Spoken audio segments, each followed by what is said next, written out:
Shri Sachchidananda Sadhguru Sainath Maharaj key జై. దైవంతో సహజీవనం. శ్రీ రామకృష్ణుల సన్యాస శిష్యుల జీవిత చిత్రణలు. 1.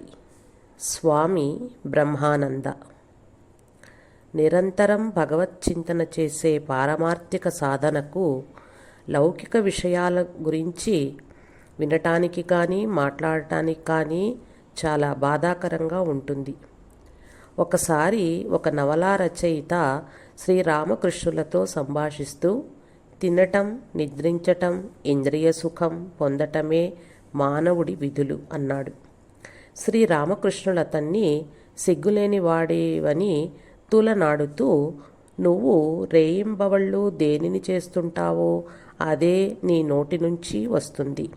మానవుడు తాను ఏది తింటే ఆ విధమైన త్రేన్పే వస్తుంది. ముల్లంగి తింటే ముల్లంగి త్రేన్పే కదా వచ్చేది. లౌకిక వ్యక్తులతో సంభాషించేటప్పుడు శ్రీరామకృష్ణుల పెదవులపై తీవ్రమైన నొప్పి, బాధ కలిగేవి. భగవంతుని గురించి సంభాషించే వారి కొరకు ఆయన ఆతురతతో అన్వేషించేవారు. ఒకరోజు శ్రీరామకృష్ణులు జగన్మాత కాళికాదేవిని మనఃపూర్వకంగా ఈ విధంగా ప్రార్థించారు. తల్లి, భగవంతుని యందు తీవ్ర ప్రేమ గల ఒక బాలుడు నాతో నిరంతరం నివసించాలని నా కోరిక. అటువంటి బాలుణ్ణి అనుగ్రహించు తల్లి. కొద్ది రోజుల పిదప దక్షిణేశ్వరంలోని వటవృక్షం క్రింద కూర్చుని ఒక దృశ్యంలో ఆయన ఒక బాలుణ్ణి దర్శించారు. ఆ విషయం తన మేనల్లుడు హృదయుడితో చెప్పగా, అతడు ఆనందముతో ఆ దృశ్యం యొక్క ప్రాధాన్యతను వివరిస్తూ, మామా, నీకొక బిడ్డ కలగబోతున్నది అన్నారు. నువ్వేమంటున్నావు? స్త్రీల అందరూ మాతృమూర్తులుగా భావించే నాకు బిడ్డ కలగటమా అన్నారు శ్రీరామకృష్ణుడు. శ్రీరామకృష్ణులు ఇంకొక దృశ్యం గాంచారు. రాఖాల్ రాకకు కొద్ది రోజుల మునుపు అమ్మ నా ఒడిలో ఒక బిడ్డ నుంచి, ఇతడు నీ పుత్రుడు అన్నది. ఆ భావనే నాకు కంపరం కలిగించి ఆశ్చర్యంతో, అమ్మ, ఇది ఏమిటి, నాకు కూడా పుత్రుడు కలగటమా అని అడిగాను. అప్పుడు ఆమె మందహాసంతో అతడు నాకు ఆధ్యాత్మిక పుత్రుడు కాగలడని వివరించింది. దానితో నాకు స్థిమితం కలిగింది. ఈ దృశ్యం చూచిన కొలది దినాలకే రాఖాల్ రావటము, అతనిని చూడగానే దివ్యజనని అనుగ్రహించిన పుత్రుడు అతడేనని గుర్తించటము జరిగింది. శ్రీరామకృష్ణులు 1881 సంవత్సరం మధ్యకాలంలో మరొక దృశ్యాన్ని గాంచారు. గంగానదిలో పూర్తిగా వికసించిన కమలంలో 2 బాలురు నృత్యం చేస్తున్నారు. వారిలో ఒకరు శ్రీకృష్ణుడు, ఇంకొకరు ఇంతకుముందు జగన్మాత తన ఒడిలో ఉంచిన బాలుడే. ఆ దృశ్యం గాంచిన రోజునే రాఖాల్ కొన్నాగర్ నుంచి గంగానది దాటి దక్షిణేశ్వరం దర్శించాడు. రాఖాల్ను చూడగానే అతడే తన ఆధ్యాత్మిక పుత్రుడని శ్రీరామకృష్ణులు గుర్తించారు. రాఖాల్ చంద్రఘోష్ 1863 జనవరి 21వ తేదీ మంగళవారం నాడు కలకత్తాకు ఈశాన్యంగా 36 మైళ్ళ దూరాన గల సిక్రాకులిన్ గ్రామ్ అనే గ్రామంలో జన్మించాడు. అతడు గ్రామీణ బెంగాలు వాతావరణాన పెరిగాడు. అతడి తండ్రి ఆనందమోహన్ ఘోష్ సంపన్న భూస్వామి. ఉప్పు, ఆవాల వ్యాపారంలో బాగా ధనం గడించాడు. రాఖాల్ తల్లి కైలాష్ కామిని, శ్రీకృష్ణ భక్తురాలు. తన కుమారున అందుకనే రాఖాల్ కృష్ణ సకుడైన గోపబాలుడు అని అర్థం అని నామకరణం చేసింది. రాఖాల్కి 5 సంవత్సరాల వయస్సులో అతడి తల్లి 4 బిడ్డలకి ఒకే కాన్పులో జన్మనిస్తూ మరణించింది. గృహ బాధ్యతల నిర్వహణకు, రాఖాల్ను సరిగ్గా పెంచటానికి ఆనందమోహన్ కలకత్తాలోని శ్యామ్యాల్ సేన్ కుమార్తె హేమాంగిని సేన్ను ద్వితీయ వివాహం చేసుకున్నాడు. ఆమె ఎంతో ప్రేమమూర్తి. రాకాల్ను తన స్వంత తనయుడిగా జాగరూకతతో పెంచింది. రాకాల్ చాలా సుందరమైన శక్తివంతుడైన బాలుడు.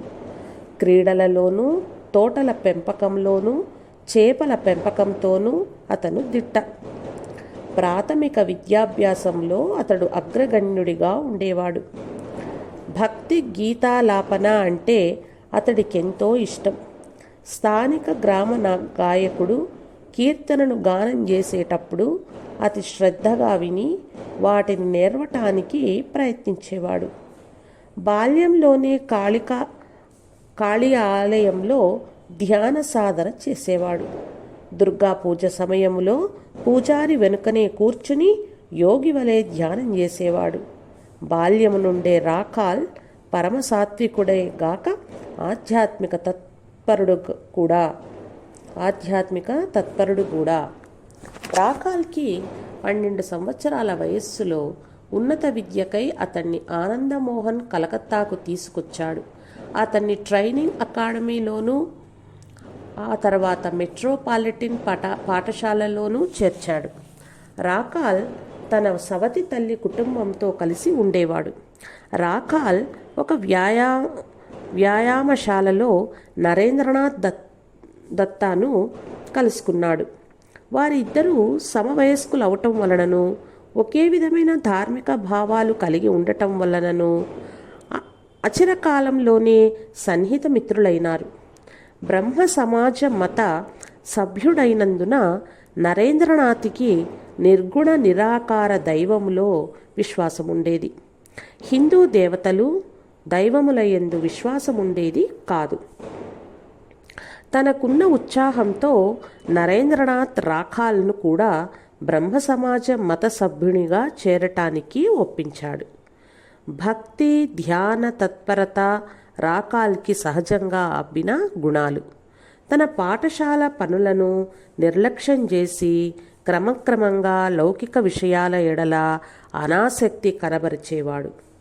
రాకాల్ యొక్క ఈ ఆధ్యాత్మిక తత్పరత గమనించి ఆనందమోహన్ తీవ్ర ఆందోళన చెందాడు. తన పుత్రుని మనస్సు భగవంతుని నుండి ప్రపంచం వైపు మరల్ప రాకాల్కి ఆయన వివాహం ఏర్పాటు చేశాడు. తన తండ్రి నిర్ణయాన్ని శాంతంగా వినయ విధేయతలతో ఉదాసీనంగా రాకాల్ అంగీకరించాడు. భక్తి, ధ్యాన తత్పరత శ్రీరామకృష్ణుల భక్తుడైన మన్మోహన్ మిత్రా చెల్లెలు 11 సంవత్సరాల విశ్వేశ్వరీ మిత్రాను 1881 సంవత్సరం మధ్యలో రాకాల్ వివాహం చేసుకున్నాడు. ఆశ్చర్యకరంగా రాకాల్ బావమరిదే అతడిని 1881 జూన్, జూలైలలో శ్రీరామకృష్ణుల వద్దకు తీసుకువెళ్ళటమే కాక ఆ తర్వాత ప్రాపంచిక వైరాగ్యం నొందటం సాధ్యమయ్యేటట్లు చేశాడు. రాకాల్ను చూడగానే శ్రీరామకృష్ణులు పక్కనే ఉన్న మన్మోహన్ మిత్రాతో చిరు మందహాసంతో అతడు పరమయోగ్యుడు అన్నారు. ఆ తర్వాత రాకాల్ని నీ పేరేమిటి అని అడిగారు. శ్రీరామకృష్ణులు రాకాల్ని నీ పేరేమిటి అని అడిగారు. రాకాల్ చంద్రఘోష్ అనే సమాధానంలోని రాకాల్ పేరు వినగానే శ్రీరామకృష్ణులు సమాధి స్థితి నుండి ఆ పేరు రాకాల్ బృందావన గోపబాలుడు అని నెమ్మదిగా అన్నారు. బాహ్య స్మృతి పొందాక శ్రీరామకృష్ణులు రాకాల్ని తన స్వంత మనిషి వలె ఆదరించి చివరికి వెళ్ళేటప్పుడు మళ్ళా ఒకసారి రావలసిందిగా కోరారు. తన దక్షిణేశ్వర సందర్శనలలో 1881 సంవత్సరంలో ఒకసారి రాకాల్కి ఆధ్యాత్మికానుభూతి కలిగింది. ఆ సంఘటన గురించి ఆ తర్వాత చెబుతూ శ్రీరామకృష్ణులు ఈ విధంగా అన్నారు. ఈ గదిలో కూర్చొని నా పాదాలు ఒత్తుతున్నప్పుడే రాకాల్కి ప్రప్రథమంగా ఆధ్యాత్మికానుభూతి కలిగింది. భాగవత పండితుడొకరు భాగవతం గురించి వివరిస్తున్నారు. ఆ ప్రసంగం వింటున్నప్పుడు రాకాల్కి అప్పుడప్పుడు అనుకంపం కలిగింది. కొంతసేపటికి పూర్తి ప్రశాంతతతో సమాధి స్థితిలో నిశ్శబ్దంగా కూర్చున్నాడు. రాకాల్కి ద్వితీయ పారవశ్య స్థితి బలరాం బోసు గృహం నందు కలిగింది. ఆ స్థితిలో నిటారుగా కూర్చున్న లేక నేలపై పరుండిపోయాడు. రాకాల్ సాకార దైవానికి చెందినవాడు. ఎవరైనా నిరాకార దైవం గురించి ప్రస్తావిస్తే రాకాల్ ఆ ప్రదేశం వదిలి వెళ్ళేవాడు. సాకార దైవమందు విశ్వాసం గల రాకాల్ శ్రీరామకృష్ణులతో కలిసి కాళీ కృష్ణ ఆలయాలు సందర్శించేటప్పుడు ఆ దేవతలకు సాష్టాంగ ప్రణామం చేసేవాడు. ఇది బ్రహ్మ సమాజ సాంప్రదాయానికి విరుద్ధం. నరేంద్రుడు ఒకరోజు ఇది చూసి బ్రహ్మ సమాజ మత సభ్యుల నియమావళికి విరుద్ధంగా ఉన్న ఈ చర్యను చేస్తున్నందులకు రాకాల్ని తీవ్రంగా మందలించాడు. సాత్విక స్వభావుడైన రాకాల్ నరేంద్రుడితో వాగ్వివాదానికి దిగక అతడి నుంచి ఎడంగా ఉండసాగాడు. రాకాల్ ఇబ్బందిని గుర్తించి శ్రీరామకృష్ణులు నరేంద్రుడితో ఈ విధంగా అన్నారు: రాకాల్ని ఆ విధంగా జడిపించవద్దు. నిన్ను చూసి అతడు భయపడిపోతున్నాడు. ప్రస్తుతం అతడు దేవుణ్ణి సాకార రూపంగానే విశ్వసిస్తున్నాడు. అతన్ని నీవే విధంగా మార్చగలవు? ప్రతి ఒక్కరూ సాధనా దశ ఆరంభంలోనే నిరాకార పరబ్రహ్మాన్ని అనుభూతి చెందలేరు. ఆనాటి నుంచి ప్రతి వ్యక్తి స్వేచ్ఛను ఇచ్చగించే నరేంద్రుడు రాకాల్ ఆధ్యాత్మిక మార్గానికి, అతడు ఎన్నుకున్న నూతన సాధనా మార్గానికి అవరోధం కలిగించలేదు. జీవితాంతము వారిరువురు అత్యంత సన్నిహిత మిత్రులుగా మెలిగారు. రాకాల్ మొదట్లో అప్పుడప్పుడు శ్రీరామకృష్ణులను సందర్శించేవాడు. ఆ తర్వాత దక్షిణేశ్వరంలోనే ఉండసాగాడు. అతడి తండ్రి ఇందుకు అభ్యంతరం తెలుపుతూ చదువుపై మనస్సు కేంద్రీకరించమన్నాడు. రాకాల్ తన మాట వినలేదని ఆగ్రహించి కోపంతో అతన్ని గదిలో ఉంచి తాళం వేశాడు. ప్రేమకెంత అవరోధం కలిగితే అంత తీవ్రతరమవుతుంది అనే సామెత ఉంది. ఆ విధంగానే ఒంటరిగా ఇంట్లో ఉన్న రాకాల్కు శ్రీరామకృష్ణ సందర్శనాకాంక్ష మరింత తీవ్రతరమైంది. ఇటు శ్రీరామకృష్ణులు కూడా రాకాల్ గురించి తీవ్ర ఆందోళన చెంది ఆలయంలో అమ్మవారిని విధంగా ప్రార్థించారు: అమ్మా, రాకాల్ కోసం నా హృదయం ఆవేదన చెందుతోంది. అతన్ని దక్షిణేశ్వరం తీసుకురా అమ్మా. జగన్మాత శ్రీరామకృష్ణుల ప్రార్థనను ఆలకించింది. ఒకరోజు ఆనందమోహన్ దస్తావేజులు చూచుకుంటూ ఉండగా రాకాల్ నెమ్మదిగా గది నుండి బయటపడి పరుగులాంటి నడకతో దక్షిణేశ్వరం చేరాడు. రాకాల్ ఎక్కడికి వెళ్ళాడో ఆనందమోహన్కి తెలిసిన కోర్టులో దావా విషయమై తీరికలేని పనులలో ఉన్నందున కొలది రోజుల వరకు ఏమీ చేయలేకపోయాడు. ఆ దావాలో విజయం పొందే అవకాశం ఎక్కువగా లేకపోయినా ఆయన ఆ దావాను గెలిచాడు. ఈ విజయం రాకాల్ సుగుణం వలన, శ్రీరామకృష్ణుల అనుగ్రహం వలననే కలిగిందని ఆయన భావించాడు. తన పుత్రుణ్ణి, ఆ మహానుభావుణ్ణి చూడటానికి ఆయన దక్షిణేశ్వరం వెళ్ళాడు. దూరము నుంచి తండ్రిని చూడగానే రాకాల్ భయపడ్డాడు.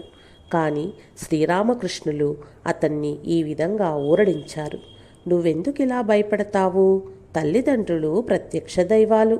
నీ తండ్రి రాగానే గౌరవపూర్వకంగా నమస్కరించు.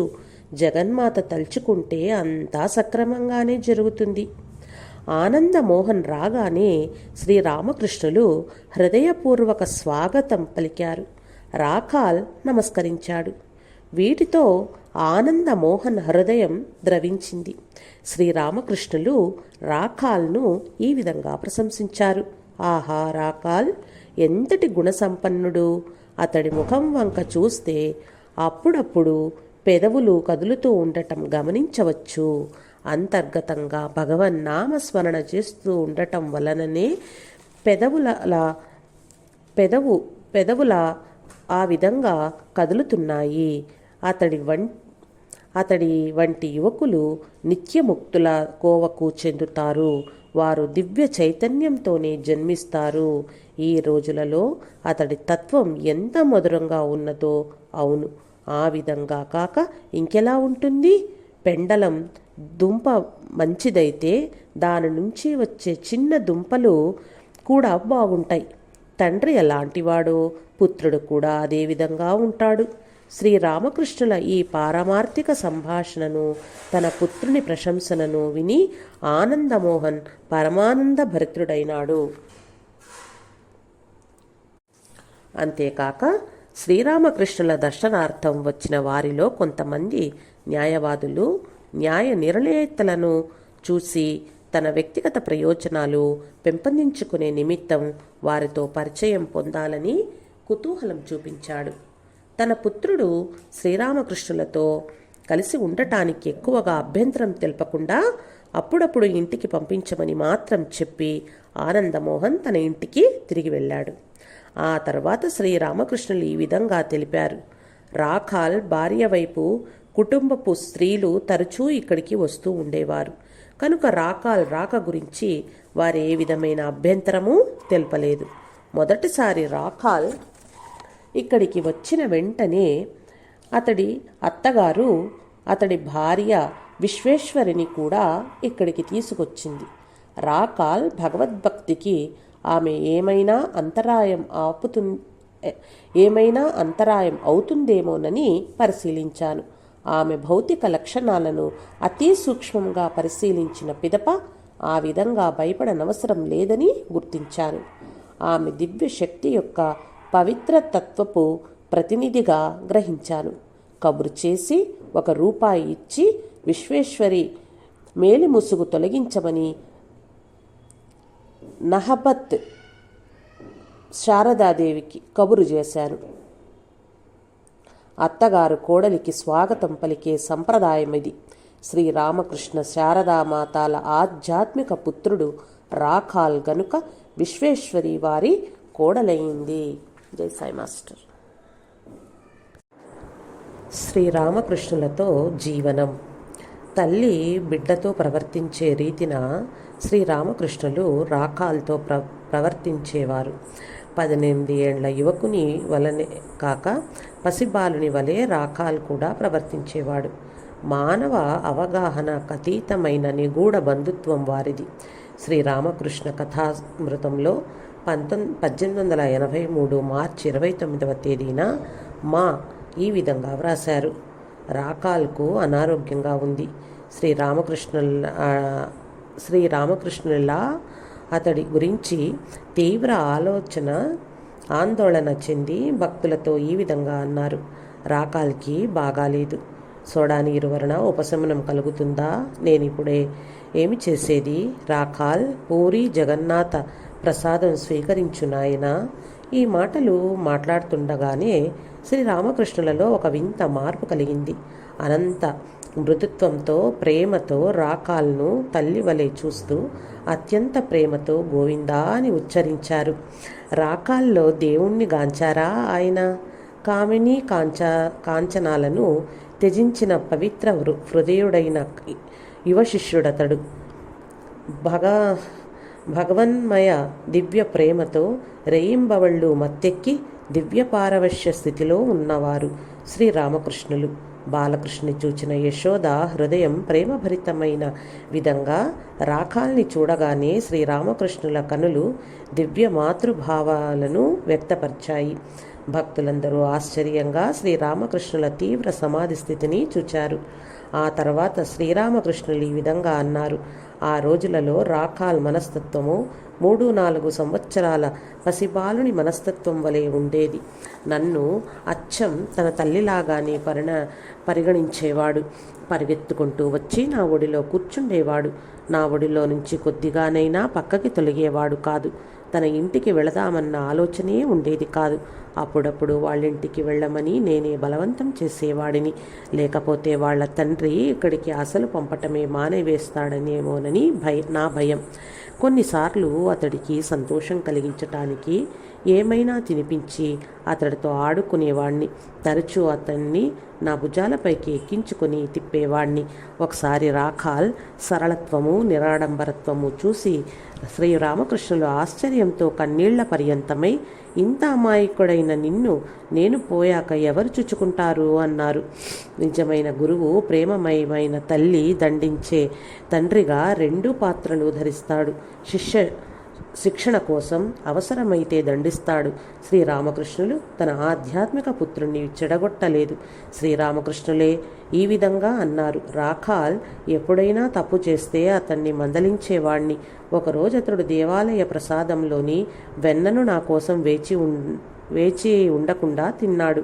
నువ్వెంత ఆశాపరుడివి అంటూ ఇక్కడ ఉంటున్నందులకు నిన్ను నువ్వు స్వాధీనంలో ఉంచుకొనటం నేర్చుకోవాలి అన్నాను.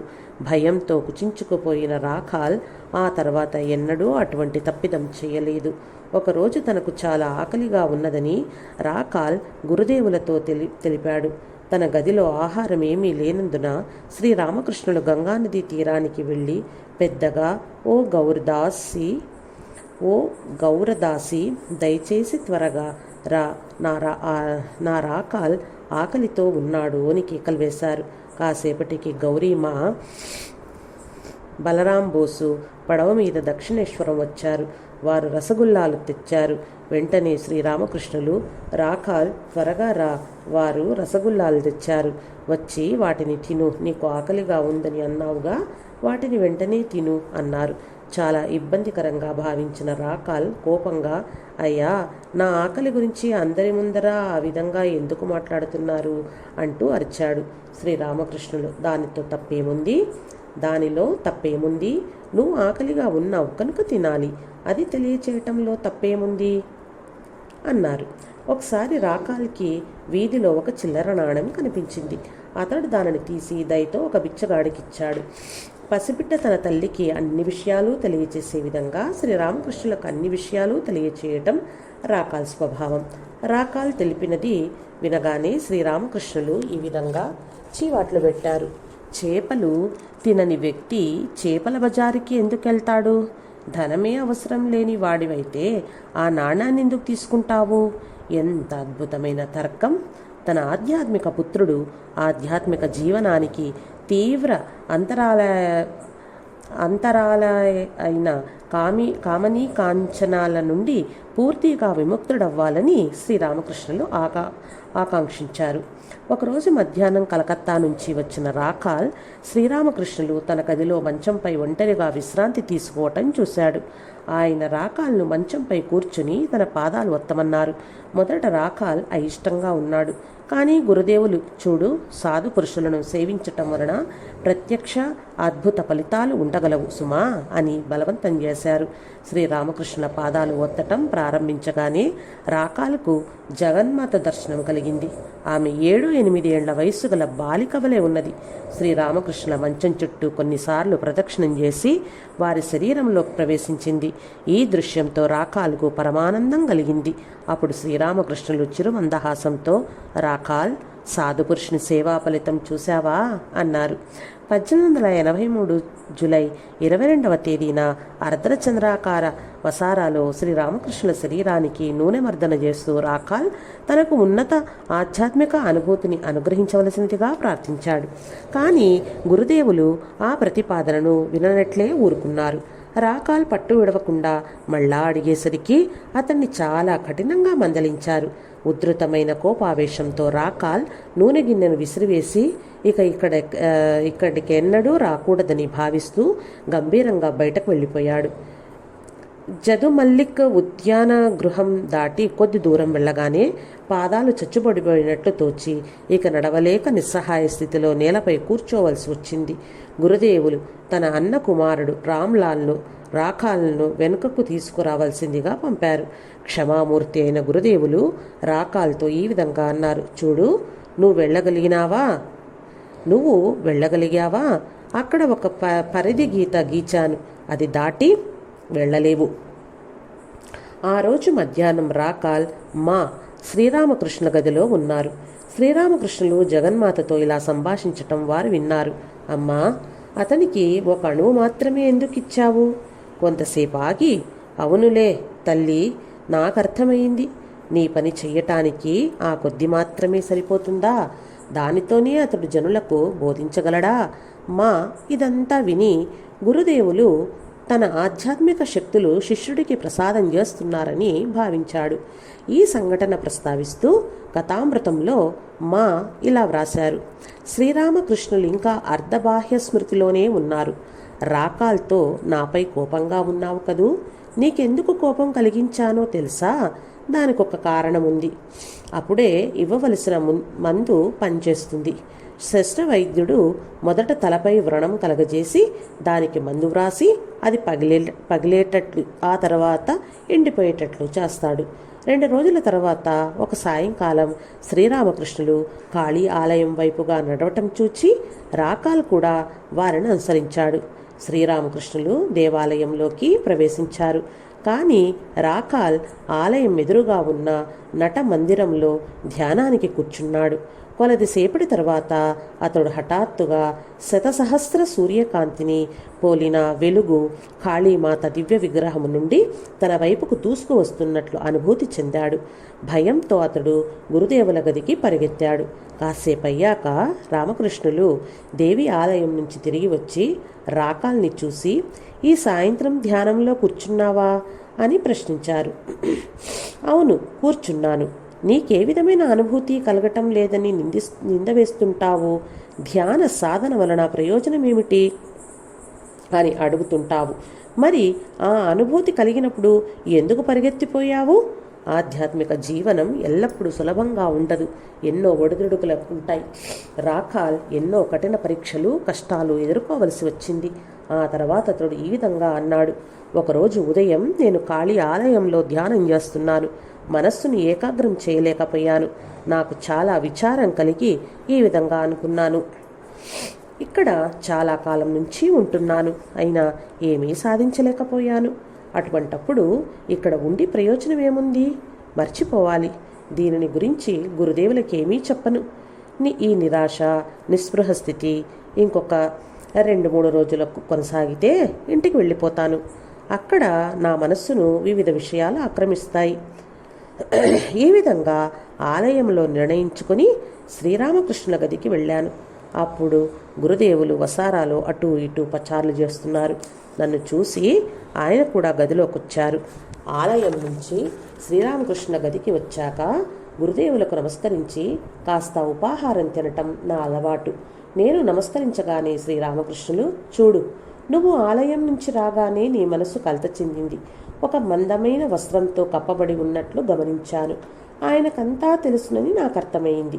అందుకని వెంటనే మీకు నా మానసిక దుస్థితి గురించి తెలుసు కదా అన్నాను. అప్పుడు ఆయన నా నాలుక పైన ఏదో వ్రాశారు. బాధాకరమైన నా మానసిక నిస్పృహను మర్చిపోయి వ్యక్తీకరింపలేని మహదానందంతో నా మనస్సు నిండిపోయింది.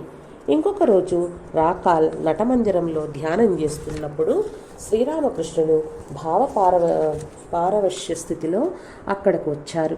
రాకాల్ను సంబోధిస్తూ శ్రీరామకృష్ణులు, చూడు, ఇది నీ మంత్రం, నీ ఇష్టదైవం కూడా ఇక్కడే ఉన్నాడు అన్నారు. వెంటనే రాకాల్ దివ్య తేజస్సుతో నిండిన దైవ స్వరూపాన్ని తన ఎదుట చూచి అపరిమిత ఆనందాన్ని పొందాడు. ఎవరికైనా దైవాన్ని చూపించగల శక్తి తన గురువులకు ఉందనే విశ్వాసం అతడికి కలిగింది. పరవశ భక్తిలో మునిగిన రాకాల్ గురుదేవుల పాదాలకు ప్రణామం చేసి మరలా ధ్యాన నిమగ్నుడైనాడు. శ్రీరామకృష్ణుల మార్గదర్శకత్వంలో రాకాల్ తీవ్ర ఆధ్యాత్మిక సాధనలు చేయనారంభించాడు. రాత్రింబవళ్ళు, ఆకలి, దప్పులు, కుటుంబము మరిచాడు. గురుదేవులు తన ఆధ్యాత్మిక పుత్రునికి ఆసనాలు, ముద్రలు, జపము, ధ్యానము, యోగము వంటి వివిధ సాధనలు నేర్పసాగారు. ఒకరోజు గురుదేవులు జగన్మాత ఎదుట రాకాలకు శక్తిపథంలో మంత్రదీక్షను అనుగ్రహించి వివిధ కుండలినీ కేంద్రాల యందు ధ్యాన సాధన విధానం బోధించారు. రాఖాల్ ఈ సాధనలు రహస్యంగా చేసేవాడు. రాఖాల్ ఈ విధంగా చెప్పేవాడు. ఒక మధ్యాహ్న సమయాన పంచవటిలో నేను ధ్యానంలో ఉండగా శ్రీరామకృష్ణులు శబ్ద బ్రహ్మం గురించి వివరించారు. ఆ అద్భుత చర్చ విని పంచవటిలోని పక్షులు కూడా వేదగానం చేయసాగాయి. నేను ఆ గానం స్పష్టంగా విన్నాను. సాధనా కాలంలో రాఖాల్ కొన్ని అద్భుత శక్తులు పొందాడు. ఒకసారి దేవాలయపు తోట పనివాడు అస్వస్థకు గురి అయినాడు. అతన్ని చూసే వారెవరూ లేరు. రాత్రింబవళ్ళు రాఖాల్ అతనికి సేవ చేశాడు. ఒక రాత్రి ఆ రోగి చాలా నొప్పితో బాధపడుతున్నాడు.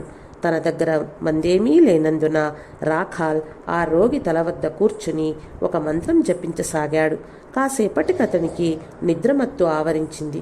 అప్పుడు ఒక దివ్య తేజస్సుతో వెలుగొందే అందమైన 12 సంవత్సరాల బాలిక అతడి ముందు సాక్షాత్కరించింది. ఆ బాలికను దేవతగా గుర్తించి రాఖాల్, అమ్మా, ఈ రోగికి నయమవుతుందా అని అడిగాడు. అవుతుంది అని సమాధానమిచ్చి ఆమె అంతర్ధానమైంది. అత్యాశ్చర్యకరంగా ఆ మర్నాడు ఆ రోగికి స్వస్థత చేకూరింది. తన శిష్యులు మనోవాక్కాయాలలో ఐక్యంగా ఉండాలని శ్రీరామకృష్ణుడు ఎల్లప్పుడూ నొక్కి చెప్పేవారు. ఒకరోజు రాఖాల్ కలకత్తా నుండి రాగానే శ్రీరామకృష్ణులు, నేను నీ వంక చూడలేకపోతున్నాను. ఎందుకు? నువ్వేదైనా తప్పు చేశావా అని అడిగారు. లేదు అని రాఖాల్ సమాధానమిచ్చాడు. కానీ మనసులో తప్పు అంటే దొంగతనం, కొల్లగొట్టడం, వ్యభిచారం వంటివి కదా అనుకున్నాడు. గురుదేవులు మళ్ళా నువ్వు అబద్ధాలు కూడా చెబుతావా అన్నారు. అప్పుడు రాఖాల్కి అంతకు ముందు రోజు స్నేహితులతో సరదాగా మాటల్లో తాను ఒక అబద్ధం చెప్పినట్లు గుర్తుకొచ్చింది. శ్రీరామకృష్ణులు, ఇంకెన్నడూ ఆ విధంగా చెయ్యకు. అంధకార బంధురమైన ఈ కలియుగంలో సత్యసంధతే అసలైన నిజమైన ఆధ్యాత్మిక సాధన అన్నారు. శ్రీరామకృష్ణులు తన బోధనలను తన జీవితం ద్వారాను తన చర్యల ద్వారాను ప్రదర్శించారు. రాఖాల్ ఆ తర్వాత ఈ విధంగా చెప్పాడు. సత్యం పట్ల వారి నిష్ఠ అపారం. తాను ఇంకేమీ ఆహారం తీసుకొనని చెబితే ఆకలిగా ఉన్నా సరే ఆహారమేమీ తీసుకోలేకపోయేవారు. ఒకసారి ఆయన దక్షిణేశ్వర దేవాలయం వనానికి పక్కనే ఉన్న యదుమల్లిక్ ఇంటికి వస్తానని చెప్పారు. కానీ ఆ తర్వాత ఆ విషయమే మర్చిపోయారు. నేను కూడా ఆ విషయాన్ని ఆయనకు గుర్తు చేయలేదు. రాత్రి భోజనం పిదప హఠాత్తుగా ఆయనకు ఆ విషయం గుర్తుకొచ్చింది. అది అర్ధరాత్రి అయినా ఆ సమయంలోనే వారింటికి బయలుదేరారు. చేతులతో లాంతరు పట్టుకుని నేను కూడా ఆయనతో వెళ్ళాను. వారింటికి చేరగానే అది మూసి ఉన్నట్లు, అందరూ నిద్రిస్తున్నట్లు గమనించాను. గురుదేవులు ఆ ఇంటి తలుపులు కొంచెం నెట్టి తన పాదాన్ని కొద్దిగా లోపలికి పెట్టి వెంటనే వెనుదిరిగి వచ్చేశారు. శ్రీరామకృష్ణులు ఎన్నడూ ఒంటరిగా ప్రయాణం చేసేవారు కాదు. సమాధి స్థితిలో వారి దేహ సంరక్షణార్థం ఎప్పుడూ వారితో ఎవరో ఒకరు వెళ్తుండేవారు. మా రాఖాల్ మరికొంతమంది భక్తులతో కలిసి 1883 మే 2వ తేదీన గురుదేవులు నందన్ బాగన్ కలకత్తాలో జరిగే బ్రహ్మ సమాజ వేడుకలో పాల్గొనటానికి బయలుదేరారు. పూజ పూర్తయ్యేసరికి రాత్రి 9 గంటలయ్యింది. ఆ ఇంటి యజమాని ముఖ్యమైన వ్యక్తులకు భోజనం ఏర్పాటు చేస్తూ శ్రీరామకృష్ణులను ఆయన శిష్యులను మర్చిపోయారు. మా కథామృతములో ఈ సంఘటన గురించి ఈ విధంగా వ్రాశారు. శ్రీరామకృష్ణులు రాఖాల్తో, ఏమిటి సంగతి? మనల్ని ఎవరు పట్టించుకోవటం లేదే? రాఖాల్ కోపంగా, మనం వెంటనే ఈ ఇల్లు వదిలి దక్షిణేశ్వరం వెళ్దాం రండి. శ్రీరామకృష్ణులు చిరు మందహాసంతో, ఆగాగు, మనం వచ్చిన గుర్రపు బండి అద్దె 3 రూపాయల 2 అణాల అద్దె ఎవరిస్తారు? మొండిగా ఉంటే ప్రయోజనం లేదు. నీ దగ్గర ఒక పైసా లేదు గాని బెదిరింపులు మాత్రం బాగానే చేస్తావు. అంతేకాక ఇంత అర్ధరాత్రి ఇక్కడి నుంచి వెళ్తే మనకు ఆహారం ఎవరిస్తారు? చాలా సమయం తర్వాత వారికి భోజనం ఏర్పాటు చేశారు. ఆ తర్వాత అర్ధరాత్రి సమయంలో శ్రీరామకృష్ణులు శిష్యులు దక్షిణేశ్వరం తిరిగి వచ్చారు. గృహస్థుల ఇంటికి సాధు పురుషులు వెళ్ళి అక్కడ భోజనం స్వీకరించకుండా వస్తే అశుభం అవుతుందని రాఖాల్ శ్రీరామకృష్ణుల నుంచి నేర్చుకున్నాడు. ఒక్కోసారి యోగుల వద్దకు సాధు పురుషుల వద్దకు లాటరీ టికెట్లు తగలాలనో తన దీర్ఘకాలిక రోగం నయం కావాలనో ఇటువంటి లౌకిక కార్యసాధన నిమిత్తం ప్రజలు వెళ్తుంటారు. ఒకరోజు ఈశాన్య వసారాలో శ్రీరామకృష్ణులు రాఖాల్తో సంభాషిస్తుండగా దేవాలయ ప్రాంగణంలో ఒక గుర్రబండి ప్రవేశించటం చూచారు. వెంటనే తన గదికి హడావుడిగా వెళ్ళి రాఖాల్తో ఆ గుర్రబండిలోని వారు అడిగితే తన్ను కలుసుకోవటం ఇప్పుడు వీలు కాదని చెప్పమన్నారు. వచ్చిన వారిలో ఒకతను ఇక్కడ ఎవరైనా సాధుపురుషులు ఉన్నారా అని అడిగాడు. రాఖాల్ ఉన్నారు అని. వారెందుకు ఆయనను సందర్శించుకోవాలనుకుంటున్నారో అడిగాడు. అస్వస్థతగా ఉన్న వారి బంధువుకు ఏదైనా మందు ఇస్తారేమోనని వారు వచ్చారు. రాఖాల్ వారితో శ్రీరామకృష్ణులు మందులేమీ ఇవ్వరు, కానీ పంచవటి వద్ద నివసిస్తున్న దుర్గానంద బ్రహ్మచారి ఇస్తారు అన్నాడు. రాఖాల్ శ్రీరామకృష్ణుల వద్దకు రాగానే వారి ముఖాలలో తమస్సు ఆవరించి ఉండటం చూచాను. అందుకని వారిని చూడలేక నా గదికి పరిగెత్తి వెళ్ళిపోయాను అంటూ ఒక వ్యక్తిని చూడగానే వారి గుణగణాలను కనిపెట్టగలవా అని అడిగారు. లేదండి అని రాఖాల్ సమాధానమిచ్చాడు. ఆ రోజున ఒక వ్యక్తిలోని గుణగణాలను గుర్తించే వివిధ చిహ్నాల గురించి శ్రీరామకృష్ణులు రాఖాల్కు బోధించారు. ఆ తర్వాత శ్రీరామకృష్ణ సంస్థ నిర్వహణలో ఇది ఆయనకు బాగా తోడ్పడింది. శ్రీరామకృష్ణులు 1884 సంవత్సరం ప్రారంభంలో తోపు వైపు నడుస్తూ తోట కంచె వద్ద పడిపోయారు. ఆయన ఎడమ చేతి ఎముక విరిగింది. ఆ సమయంలో ఆయన భావ పారవశ్య స్థితిలో ఉన్నారు. ఆయన కూడా ఎవరూ లేరు. ఆయనకు కూడా ఎవరూ లేరు. రాఖాల్ ఈ ప్రమాదం గురించి విని చాలా తప్పు చేసిన వాడిలా మదనపడ్డాడు. గురుదేవులు రాఖాల్ను ఓదారిస్తూ, ఇందులో నీ తప్పేముంది? నా అవసరాలు చూడటం కోసమే నువ్వు ఇక్కడ ఉన్నప్పటికీ ఒకవేళ నువ్వు నా వెంట వచ్చి ఉన్నా కంచెదాకా వచ్చేవాడివి కాదు కదా. క్రమక్రమంగా జపధ్యానాలలో రాఖాల్ మనస్సు ఎంతగా మునిగిపోయిందంటే శ్రీ గురుదేవులను సేవించటం కూడా అతడికి కష్టమైపోయింది. మాతో శ్రీరామకృష్ణులు 1884 జూన్ 20వ తేదీన ఈ విధంగా చెప్పారు. రాఖాల్ తన పనిని తానే చేసుకోలేనంత ఆధ్యాత్మిక భావమగ్నుడవుతున్నాడు. అతడికి నేను నీరు అందించవలసి వస్తోంది. అతడు నాకెక్కువ సేవ చేయలేకపోతున్నాడు. రాఖాల్ ఇక్కడ కుటుంబ సభ్యులలో ఒకటిగా అయినాడు. అతడు ఇకపై ఎన్నడూ ఈ ప్రపంచానికి బద్ధుడు కాడని నాకు తెలుసు. ప్రాపంచిక సుఖాలు రుచిలేనివి, రసహీనాలని అతడు అంటుంటాడు. అతడి భార్య కొన్నాగర్ వెళ్తూ ఇక్కడకు వచ్చింది. ఆమెకప్పుడు 14 ఏళ్ల వయస్సు. అతను కూడా కొన్నాగర్ వెళ్ళవలసి ఉంది, కానీ వెళ్ళలేదు. అతడలా అన్నాడు, వినోదం, ఉల్లాసం, తమాషా నాకు నచ్చవు. అవతార పురుషుడు మానవ జన్మ ఎత్తినప్పుడు మానవుడిలాగానే ప్రవర్తిస్తాడు. మహానుభావుడు, ఈశ్వరకోటిలో ఒకడు, నిత్యసిద్ధుడు, శ్రీకృష్ణుడికి సఖుడు అయిన రాఖాల్కి పసిబిడ్డలలో వలె కాస్త అసూయ ఉండేది. శ్రీరామకృష్ణులు ఈ విధంగా అనేవారు, అతన్ని తప్ప నేను వేరే ఎవరినైనా ప్రేమిస్తే అతడు సహించగలిగేవాడు కాదు. మనస్సులో చాలా బాధపడేవాడు. అమ్మ ఇక్కడికి తెచ్చేవారి పట్ల అతడు అసూయ చెంది తనకు తాను హాని చేసుకుంటాడేమోనని నేను ఎంతో ఆందోళన చెందాను. ఆగస్టు 1884లో రాఖాల్కి జబ్బు చేసింది. వైద్య నిమిత్తం కలకత్తాకు పంపబడ్డాడు. ఆ తర్వాత మార్పు కోసం బలరాంతో కలిసి అతడు బృందావనం వెళ్ళాడు. అంతకు కొద్ది రోజుల క్రితమే గురుదేవులకు ఒక దృశ్యంలో అమ్మ రాఖాల్ని దక్షిణేశ్వరం నుంచి తొలగిస్తున్నట్లు గాంచారు. ఆయన వ్యాకులతో తన ఆధ్యాత్మిక పుత్రుని కోసం ఈ విధంగా ప్రార్థించారు. అమ్మ, రాఖాల్ ఇంకా పసి బాలుడు, అతనికేమీ తెలియదు. అందుకనే అప్పుడప్పుడు మనస్తాపం చెందుతుంటాడు. నీ పని కోసం నీవతన్ని ఇక్కడి నుంచి తొలగించినట్లయితే అతన్ని మంచి ప్రదేశంలో ఆనందంగా ఉంచు తల్లి. బృందావనంలో రాఖాల్ మళ్ళా జబ్బుపడ్డాడు. ఆ సంగతి విని శ్రీరామకృష్ణులు తీవ్ర ఆందోళన చెందారు. రాఖాల్ పూర్వజన్మలో శ్రీకృష్ణునితో బృందావనం నందు అవినాభావ సంబంధం కలిగి ఉన్నాడని, అది అతడికి జ్ఞప్తికి వస్తే శరీరం వదలగలడని ఆయనకు తెలుసు. అందుచేత గురుదేవులు జగజ్జనని కాళీని అతడి స్వస్థత కోసం ప్రార్థించారు. ఆమె ఆయనను ఊరడించింది. క్రమంగా రాఖాల్ కోలుకుని అక్కడే దాదాపు 4 నెలల పాటు ఉండిపోయాడు.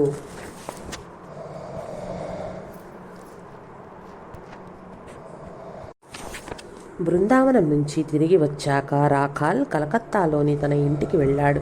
దక్షిణేశ్వరంలో గురుదేవులను సందర్శించి అక్కడ ఉన్న కొత్త యువ శిష్యులను కలుసుకున్నాడు. చందమామ అందరిపై తన వెన్నెలను ప్రసరింపచేసే విధంగా తన గురువు అందరికీ చెందినవాడని రాఖాల్ గ్రహించాడు. గురుకృప చేత ఆనాటి నుంచి అతడిలో అసూయ పూర్తిగా తొలగిపోయింది. రాఖాల్లో రకరకాల బంధాలు అలుముకుంటున్నవని గురుదేవులు గ్రహించారు. బంధువులు, స్నేహితులు అతన్ని ఉద్యోగం చేసి చక్కని గృహస్థ జీవితం గడపమని బలవంతం చేయసాగారు. గురుదేవులు 1885 మార్చి 1వ తేదీన రాఖాల్ బావమరిది మన్మోహన్తో ఈ విధంగా అన్నారు. నీకు ఈ మాటలు వింటే కోపం రావచ్చును, కానీ రాఖాల్తో నేను ఈ విధంగా అన్నాను. నువ్వు గంగలో పడి మునిగిపోయావని తెలిసినా కూడా నేను ఆ వార్తను భరించగలనేమో, కానీ నువ్వు ఇంకొకరి వద్ద ఉద్యోగం అంగీకరించి వారి నౌకరుగా అయ్యావన్న విషయాన్ని మాత్రం తట్టుకోలేను. శ్రీరామకృష్ణులు 1885 మార్చి 7వ తేదీన ఈ విధంగా అన్నారు. రాఖాల్ ప్రస్తుతం పింఛను పొందుతూ ఆనందిస్తున్నాడు. బృందావనం నుంచి వచ్చిన దగ్గర నుంచి అతడు ఇంటి పట్టునే ఉంటున్నాడు. అతడి భార్య అక్కడనే ఉంది, కానీ అతడు నాతో 1000 రూపాయల జీతం ఇచ్చే ఉద్యోగం ఇచ్చినా సరే అంగీకరించనని చెప్పాడు. గిరీష్తో ఏప్రిల్ 16న శ్రీరామకృష్ణులు ఈ విధంగా చెప్పారు. రాఖాల్కి ఇప్పుడు మంచి ఏమిటో, చెడు ఏమిటో, సత్యం ఏమిటో, అసత్యం ఏమిటో తెలిసింది. అతడు సంసారం చేస్తున్నాడు, సందేహం లేదు. కానీ సంసారం అంటే ఏమిటో అతడికి తెలుసు. అతనికి భార్య ఉన్నది, ఒక పుత్రుడు కూడా జన్మించాడు. అయితే ఇవన్నీ మాయా అని, అశాశ్వతమైనవని అతడు గ్రహించాడు. రాఖాల్ ఎన్నిటికీ ఈ ప్రపంచానికి బద్ధుడు కాడు. అతడు బురద చేప వంటి వాడు. ఆ చేప బురదలోనే ఉంటుంది, కానీ దాని శరీరానికి కొంచెం కూడా బురద అంటుకోదు. భక్తుడు నిజంగా భగవంతుణ్ణి ప్రేమిస్తే అతడికన్నీ అనుకూలంగా భగవంతుడే చేస్తాడు. రాఖాల్ అత్తగారైన శ్యామసుందరి గురుదేవుల భక్తురాలు. ఆవిడ రాఖాల్కు గల ఆధ్యాత్మిక తత్పరత గురించి అర్థం చేసుకుంది. ఒక రోజున మన్మోహన్ అత్తగారు ఆవిడతో ఈ విధంగా అన్నది. నీ అల్లుడు ఒక సన్యాసిగా అవనున్నాడని తెలిసింది. నీ కూతురు కోసం అతడి మనస్సును ఈ ప్రపంచం వైపు మరల్చటానికి ఎందుకు ప్రయత్నం చెయ్యకూడదు? అందుకు శ్యామసుందరి ఈ విధంగా సమాధానమిచ్చింది. నేనేం చేయను, ప్రతి ఒక్కటి భగవంతుని ఇచ్చపైననే ఆధారపడి ఉంది. నా అల్లుడు సన్యాసి అయితే అదొక గొప్ప ఆశీస్సుగా భావిస్తాను. అవతార పురుషుల, వారి శిష్యుల దివ్య లీల మానవ అవగాహన కందదు. వారు ఎక్కువ కాలం దివ్య చైతన్యంలో నిమగ్నమై ఉన్నా అప్పుడప్పుడు సాధారణ మానవుల వలె ప్రవర్తిస్తారు. రాఖాల్కు ఇంద్రియ సుఖాలను అనుభవించాలని కొద్దిగా కోరిక ఉన్నదని, కానీ అమ్మ దయ వలన అది ఇప్పుడు పూర్తయిందని శ్రీరామకృష్ణులు కొంతమంది భక్తులతో చెప్పారు. గురుదేవుల అనుగ్రహం చేత రాఖాల్ నిజమైన వైరాగ్యాన్ని తన జీవితంలో చూపగలిగాడు. అతడు సంపన్న కుటుంబంలో జన్మించాడు. యవ్వనంలో ఉన్న భార్య, ఒక బిడ్డ ఉన్న భగవంతుని కోసం అన్నీ త్యజించాడు. రాఖాల్ ఈ విధంగా జ్ఞప్తి చేసుకున్నాడు. ఓహ్, గురుదేవులకి ఎటువంటి మానవాతీత శక్తి ఉండేది. ఆ సమయంలో మేమందరము అది ఆయనకున్న ఇంత శక్తి అనుకున్నాం, కానీ దాని నిజతత్వం ఏమిటో మాకు తెలియదు. అది ఎంతటి అద్భుత శక్తో ఇప్పుడు మేము గ్రహించామో. ఒకరోజు నేను ఆయనతో, అయ్యా, నేను ఈ కామాన్ని వదిలించుకోలేకున్నాను, నన్నేం చేయమంటారు? ఆయన ఏదో అస్పష్టంగా అంటూ నా హృదయాన్ని స్పర్శించారు. ఆ క్షణం నుంచి నాలో కామం పూర్తిగా శాశ్వతంగా నశించిపోయింది. ఆ తర్వాత నాలో ఎన్నడూ కామం కలగనే లేదు. శ్రీరామకృష్ణులకు 1885 మధ్య కాలంలో గొంతులో క్యాన్సర్ వ్యాధి సంభవించింది. రాఖాల్ ఆయనతో పాటు దక్షిణేశ్వరంలో ఉండసాగాడు. కథామృతములో 1885 ఆగస్టు 9వ తేదీన మా ఈ విధంగా నమోదు చేశాడు. అది రాత్రి 9 గంటల సమయము. శ్రీరామకృష్ణులు తన గదిలో చిన్న మంచం మీద కూర్చుని ఉన్నారు. తాంత్రిక సాధనలో నిర్దేశించబడి ఉన్న బ్రహ్మచక్రాన్ని శ్రీరామకృష్ణుల సమక్షాన ఏర్పరచవలనని మహిమాచరణని కోరిక. రాఖాల్, మా కిషోర్ ఇంకా ఒకరిద్దరు భక్తులు మధ్యలో ఉండేటట్లు నేలపై మహిమాచరణ్ ఒక వృత్తాన్ని గీచాడు. ఆయన వారందరినీ ధ్యానం చేయమన్నారు. రాఖాల్ భావపారవశ్య స్థితి పొందాడు. గురుదేవులు మంచం మీద నుంచి దిగి వచ్చి కాళీమాత నామాన్ని స్మరిస్తూ రాఖాల్ ఛాతిపై తన హస్తాన్ని ఉంచారు. అప్పుడు రాఖాల్ బాహ్య స్మృతిని పొందాడు. సెప్టెంబర్ 1885లో శ్రీరామకృష్ణులు వైద్యం నిమిత్తం కలకత్తాకు తరలించారు. అక్కడ 3 నెలలు ఉన్నారు. ఆ తర్వాత 1885 డిసెంబర్ 11వ తేదీన కాశీపూర్ ఉద్యాన గృహానికి ఆయనను మార్చారు. ఇతర శిష్యులలో కలిసి రాఖాల్ గురుదేవులను సేవించాడు. జనవరి 1886 మధ్యకాలంలో పెద్ద గోపాలుడు 12 కాషాయ వస్త్రాలు, 12 జపమాలలు సాధువులకు ఇవ్వాలని అనుకున్నాడు. తన యువ శిష్యులను చూపిస్తూ శ్రీరామకృష్ణులతడితో, ఇంతకన్నా మంచి సాధువులు నీకు దొరకరు, వీరికి ఆ వస్త్రాలు జపమాలలు ఇవ్వు అన్నారు. తన చేతులతో పంచి ఇవ్వటానికి బదులుగా గోపాల్ వాటిని శ్రీరామకృష్ణులకు సమర్పించారు. ఆయన వాటిని రాకాలకు ఇతర శిష్యులకు పంచారు. శ్రీరామకృష్ణుల ఆరోగ్యం క్రమక్రమంగా క్షీణించసాగింది. 15 మార్చి 1886న మా ఇలా నమోదు చేశాడు. తల్లి తన బిడ్డల యందు ప్రేమను చూపే విధంగా శ్రీరామకృష్ణులు రాఖాల్, నరేంద్రుల ముఖాలను, చుబుకాలను అత్యంత ప్రేమతో స్పృశించారు.